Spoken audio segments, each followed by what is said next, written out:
Salut tout le monde, namasté.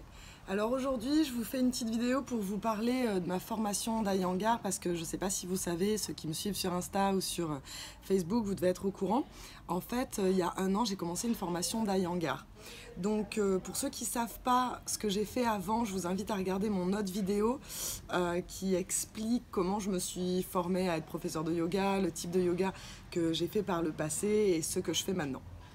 Alors en fait, ce qui a motivé mon choix d'aller vers l'Iyengar, c'est vraiment un désir d'approfondir la connaissance des postures dans leurs détails. Parce que c'est vrai qu'en Vinyasa, autant j'aime l'aspect dynamique et ludique, le fait qu'on puisse vraiment choisir les postures qu'on fait dans l'ordre dans lequel on veut. J'aime bien cette liberté, mais à la fois je trouvais qu'il manquait un petit peu de profondeur. C'est-à-dire que de là à vraiment comprendre les postures, on les voyait, on passait dans les postures un petit peu comme un touriste, je vais dire, mais de là à vraiment comprendre de quoi il en découle, de chaque posture, dans son sens classique, ça restait un petit peu flou parfois. Et en fait, la première fois que j'ai fait de l'Iyengar, c'était avec une professeure qui s'appelle Guénola Pinel. D'ailleurs, si elle regarde cette vidéo, je lui passe un coucou et je vous conseille largement d'aller à ses cours. C'est quelqu'un qui a une connaissance dans le yoga et dans l'alignement absolument phénoménale. Et c'est quelqu'un qui a beaucoup de cœur aussi. Donc en fait, les premiers cours que j'ai fait d'Iyengar, c'était avec elle. Enfin, j'en avais déjà fait quelques-uns avant, mais beaucoup moins régulièrement.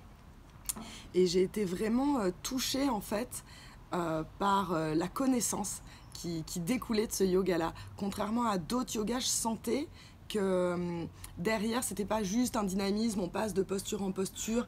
Là, on allait vraiment approfondir chaque posture et regarder à chaque fois ce que nos articulations faisaient au millimètre près. Et ça m'a vraiment intéressée parce que le yoga, pour moi, c'est vraiment quelque chose qu'on va approfondir toute notre vie et j'avais besoin en fait de cette petite complexité en plus, d'aller un petit peu plus loin dans la compréhension des postures. Donc ça m'a beaucoup plu et je me suis dit que quelques années plus tard, je me suis dit je vais aller vers une formation de yoga Iyengar. Alors je savais pas que c'était aussi enfin, qu'il y en avait si peu en France en fait. C'est vrai qu'on trouve beaucoup de formations pour se former à être professeur de yoga, des formations en 200 heures, reconnues par Yoga Alliance ou autres, 200 heures qu'on peut faire sur un an, comme vous le savez si vous avez déjà recherché des formations de professeurs, qu'on peut faire sur un an, qu'on peut faire sur 2 ans, mais aussi qu'on peut faire sur un mois, comme il est souvent proposé à l'étranger. Je vois ma mère qui me regarde. Bref. Donc là, en fait, c'est pas du tout le cas. C'est une formation qui est faite en 3 ans. Ça montre vraiment le désir d'approfondir les connaissances qu'on peut avoir. Moi, avant d'entamer ma formation d'Iyengar, j'avais déjà une formation de 500 heures. J'avais fait le 200 heures reconnu par Yoga Alliance et ensuite j'avais fait les 300 heures. Donc les deux ensemble, ça fait 500 heures pour ceux qui connaissent le protocole de Yoga Alliance. Vous savez que voilà, il y a les 500 heures de formation. Donc j'avais déjà ces 500 heures de formation, mais j'avais vraiment le désir de me renseigner beaucoup plus. Et donc j'ai entamé cette formation sur 3 ans, la formation d'Iyengar, qui se fait donc un week-end par mois, plus un stage par an d'une semaine en immersion totale. Mais en plus de ça, bien sûr, il faut suivre minimum 1 ou 2 cours par semaine d'Iyengar. Donc j'ai commencé là, ça fait maintenant 1 an que j'ai commencé la formation. J'entame ma 2e année de formation. Et ça m'apprend énormément en fait. Je suis super contente dans mon parcours d'avoir eu accès à ce yoga-là. Je sens que c'est un monde qui s'ouvre. Autant j'adore tous les autres yoga comme l'ashtanga, le vinyasa, le hatha. C'est vraiment des choses que j'apprécie énormément.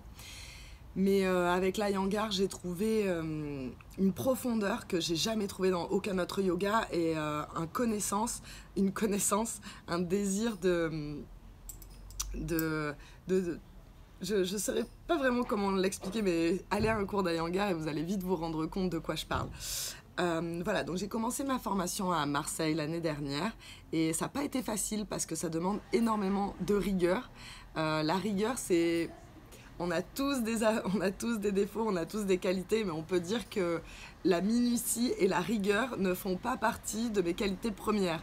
Maintenant, Donc pour moi, c'est vraiment un travail sur moi, en plus d'être un travail sur mon yoga, c'est un travail sur moi, d'approfondir, de rester dans la même branche pendant un moment, un petit peu de me conformer, parce que dans l'Iyengar, je retrouve quand même cette notion de se conformer à ce que BKS Iyengar, à ce que Guruji a donné en fait. Donc c'est vraiment se conformer à un certain type d'enseignement, mais quelque part c'est un cadre qui me fait évoluer, et je pense que c'est un cadre qui me fait beaucoup de bien.